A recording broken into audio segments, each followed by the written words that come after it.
Hello বন্ধুরা, কেমন আছো সবাই? আমি তামিমা। আমার খুব কম বয়সেই বিয়ে হয়ে যায়। সবকিছুই ভালোভাবে চলছিল। আমি আমার স্বামীকে অনেক ভালোবাসতাম। আমাদের দিনকাল বেশ ভালোই কাটছিল।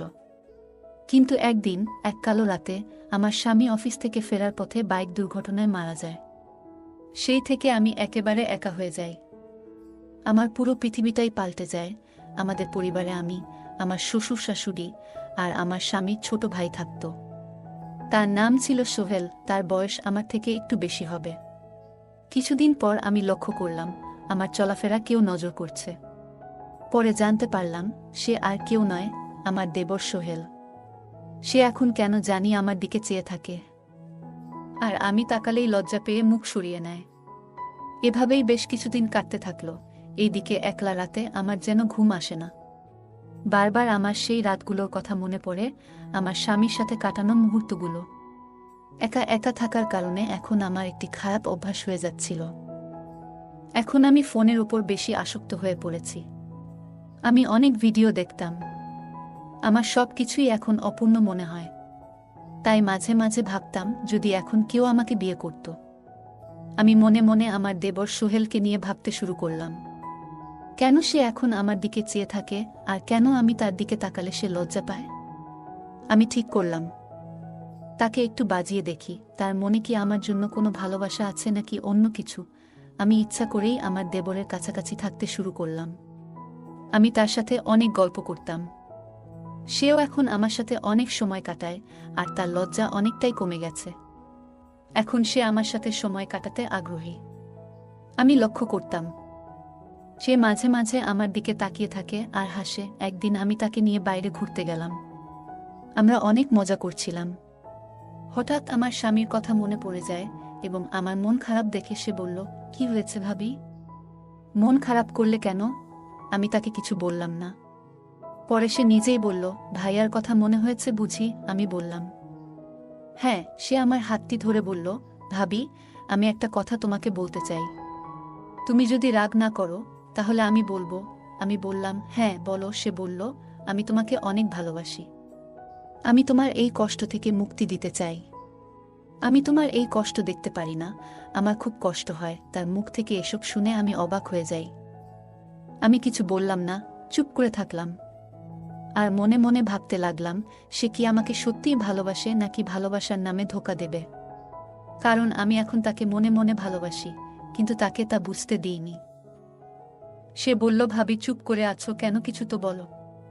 আমিও তাকে বললাম, আমাকে একটু সময় দেও, তারপর আমি তোমাকে জানাবো। এই বলে আমরা বাসায় চলে আসলাম। আমি দেখলাম সোহেলের অনেক টেনশনে আছে।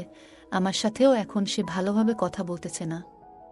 আমি বুঝতে পারলাম সে মনে হয় আমাকে সত্যি সত্যি ভালোবাসে। একদিন বাসায় কেউ ছিল না, শুধু আমি আর সোহেল ছিলাম। সবাই বাইরে এক অনুষ্ঠানে গিয়েছিল। আমি ভাবলাম আজকেই সুযোগ কিছু একটা করার এবং আমার মনের কথাটা তাকে বলার। আমি আমার রুমে সোহেলকে ডেকে নিয়ে আসলাম। বললাম, আমার মাথায় অনেক ব্যথা করছে, তুমি কি আমার মাথায় একটু তেল দিতে পারবে? আমার কথা শুনে সে অবাক হয়ে গেল আর তেল নিয়ে আসলো। আমি তার কোলে মাথা রাখতেই সে যেন কেমন করে উঠল। ভাবলাম মাথাটা হয়তো ঠিক জায়গায় রাখিনি। সে তেল দিতে শুরু করলো আর আমি তাকে বললাম, আমি যদি রাজি হয়ে যাই এই সম্পর্কটা কি সবাই মেনে নেবে? সে বলল, ভাবি তুমি এসব নিয়ে টেনশন করো না। যদি না মেনে নেয় তাহলে আমরা পালিয়ে বিয়ে করব। আমি বললাম, তুমি কি সত্যিই পারবে? সে বলল, একবার রাজি হয়েই তো দেখো আমি আর কি কি পারি। তার কথা শুনে আমি একটু লজ্জা পেলাম। ভাবলাম তাহলে আমার সব অপূর্ণ চাওয়াগুলো আমি তার কাছ থেকে পূরণ করতে পারবো। আমি তাকে বললাম, হ্যাঁ সোহেল, আমিও তোমাকে ভালোবাসি। আমার এই কথা শোনা মাত্রই সে আর দেরি করতে পারল না। তার কোলে আমার মাথা রাখা ছিল, তাই সাথে সাথেই সে আমাকে অনেক শক্ত করে জড়িয়ে ধরল আর সে ভালোবাসা দেখাতে লাগলো। আমি অবাক হয়ে গেলাম। আমি তাকে বললাম, থামো, এখনই কি করছো? সে আর আমার কথা না শুনেই আনন্দে আত্মহারা হয়ে পড়ে। তার এসব দেখে আমি তো অবাক হয়ে গেলাম, আর আমারও ভালো লাগতে শুরু করে। তাই আমি আর তাকে বাধা দিলাম না। অনেক দিন পর এত আনন্দে দিন কাটবে তা আমি কখনো ভাবতে পারিনি। সে আমাকে সত্যিই অনেক ভালোবাসে, তাই আমিও তাকে অনেক ভালোবাসতে শুরু করি। আস্তে আস্তে যত দিন যাচ্ছে আমাদের ভালোবাসা আরও বেড়ে যাচ্ছে। সে আমাকে অনেকটাই সময় দিত এবং সবার চোখ ফাঁকি দিয়ে আমাকে ভালোবাসত। আমাদের ভালোবাসার সম্পর্কটা এখনো কাউকে জানানো হয়নি, তাই আমরা এখনো লুকিয়ে লুকিয়ে প্রেম করতাম। এখন আর আগের মতো খারাপ লাগতো না, কারণ আমার মন খারাপ হলেই সে আমাকে বাইরে ঘুরতে নিয়ে যেত বা বিকেল বেলায় পার্কে নিয়ে যেত। আমরা অনেক গল্প করতাম এবং সে আমাকে ভালোবাসত। এতে আমার মন ভালো হয়ে যেত। এভাবেই আমাদের দিন কাটতে থাকে। আমরা একে অপরের সাথে অনেক ঘনিষ্ঠ সময় কাটাচ্ছিলাম। একদিন আমি তাকে বললাম, এভাবে লুকিয়ে লুকিয়ে আর কতদিন আমাকে ভালোবাসবে? এবার ঘরের বউ করে নিলে তো হয়। আমার কথা শুনে সে অনেক খুশি হয়ে যায়। তখনই বলল, চলো এখনই বিয়ে করে আসি। আমার কোনো সমস্যা নেই, কারণ এখন তো আমি একটা ছোট জব করি। আমাদের দুজনের দিন কেটে যাবে। তার কয়েকদিন পর আমরা কাউকে না জানিয়ে বিয়ে করে ফেলি। পরে সে বাড়িতে জানায়। সবাই এই খবর শুনে অবাক হয়ে যায়। আমার শ্বশুর খুব ভালো মনের মানুষ ছিলেন। তিনি আমার কথা অনেক ভাবতেন, কারণ তার বড় ছেলে মারা যাওয়ার পর থেকেই তিনি আমাকে নিয়ে খুব টেনশনে থাকতেন। আমি তার ছোট ছেলেকে বিয়ে করার কারণে তিনি রাগ করেননি, বরং খুশি হয়েছিলেন। আমাদের সম্পর্কটা বাসার সবাই মেনে নেয়। আমি এখনো ভাবতে পারিনি যে সবাই এই সম্পর্কটা এত দ্রুত মেনে নেবে। আমি তো মনে মনে ভেবেছিলাম যে আমাদের হয়তো বাসা থেকে চলে যেতে হবে।